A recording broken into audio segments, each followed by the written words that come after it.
Bismillahirrahmanirrahim. Assalamualaikum warahmatullahi wabarakatuh. Waalaikumsalam. Ya, di sini perkenalkan, nama saya Muhammad Ridho dari kelas Inter C dengan NIM 62332106. Di sini saya akan menjelaskan farmakologi olahraga. Farmakologi merupakan ilmu yang mempelajari hubungan antara obat dengan makhluk hidup. Pengetahuan obat dengan seluruh aspeknya, baik sifat kimiawi maupun fisiknya, kegiatan fisiologi, resorpsi, dan nasibnya dalam organisme hidup. Ruang lingkup farmakologi. Farmakologi merupakan ilmu yang mempelajari tentang obat, terutama pada aspek-aspek dan nasib obat dalam tubuh. Obat sendiri merupakan senyawa kimia pada dosis tertentu digunakan dalam diagnosa, penanganan, atau mencegah penyakit. Satu, kimia medisal. Kimia organik atau kimia medisinal merupakan ilmu yang termasuk dalam disiplin ilmu kimia. Namun dalam perkembangan farmakologi di era modern, peran kimia organik atau kimia medisal adalah sangat penting. Farmakologi ialah cabang ilmu farmakologi yang mempelajari sifat-sifat tumbuhan dan bahan lain yang merupakan sumber obat. Yang ketiga, farmasi. Farmasi ialah ilmu yang mempelajari cara membuat, memformulasikan, menyimpan dan menyediakan obat. 4. Farmakodinamika. Ilmu yang mempengaruhi obat terhadap tubuh dinamakan farmakodinamika. Didefinisikan lain, farmakodinamika adalah studi yang menghubungkan konsentrasi obat dengan efek biologi. 5. Farmakokinetika. Ilmu yang mempelajari efek tubuh terhadap obat yang dinamakan farmakokinetika, yang mencakup absorpsi, distribusi, metabolisme, dan ekspresi.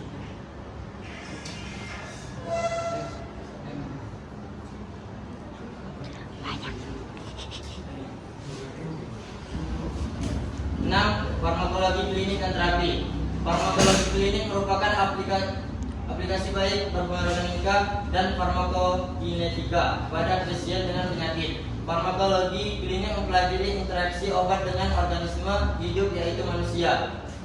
Ilmu tersebut digunakan sebagai dasar bagi penggunaan obat yang rasional pada manusia yang manjur, aman, tepat, serta biaya yang terjangkau.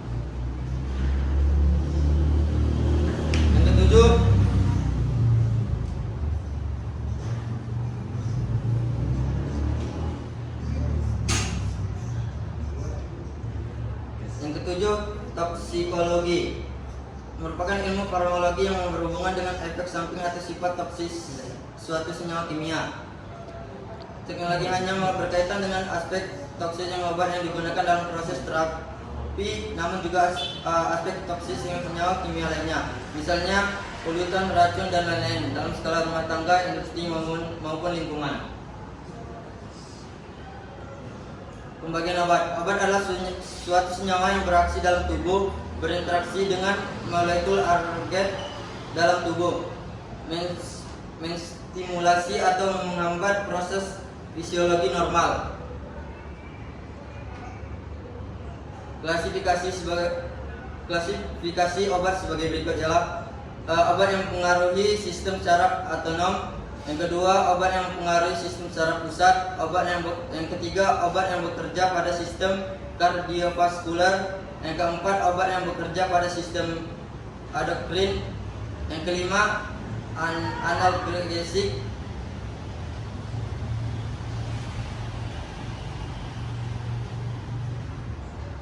Analgesik, antiinflamasi, imunitas, dan antihistamin. Yang keenam, kometoreutika.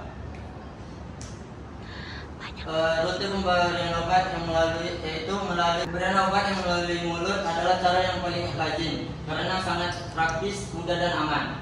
Yang kedua, sublingual. Pemberian obat secara sublingual yaitu obat diletakkan di bawah lidah, tempat yang berlangsungnya diabsorpsi oleh selaput lendir setempat dalam vena lidah yang sangat banyak pada tempat tersebut. Selanjutnya dari suntikan.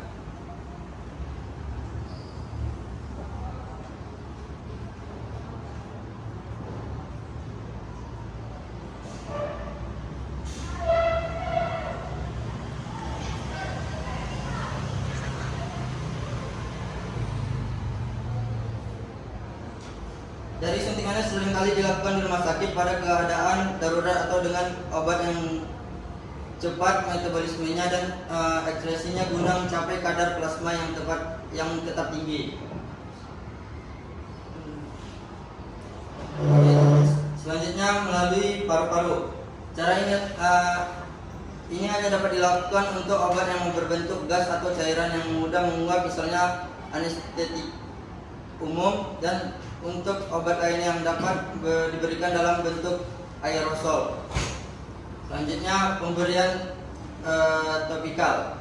Pemberian topikal pada kulit, tidak banyak obat yang dapat menembus kulit utuh. Jumlah obat yang diserap tergantung pada lunas permukaan kulit yang terpajan serta kelarutan obat dalam lemak, karena epidermis bertindak sebagai selar lemak. Yang selanjutnya rektal. Rektal adalah pemberian obat melalui dubur yang layak untuk obat yang merangsang atau yang diuraikan oleh asam lambung, biasanya dalam bentuk suppositorial. Yang ketujuh, intravaginal. Untuk mengobati gangguan vagina secara lokal tersedia salep, tablet atau sejenis suppositorial vaginal yang harus dimasukkan ke dalam vagina atau melarut di situ.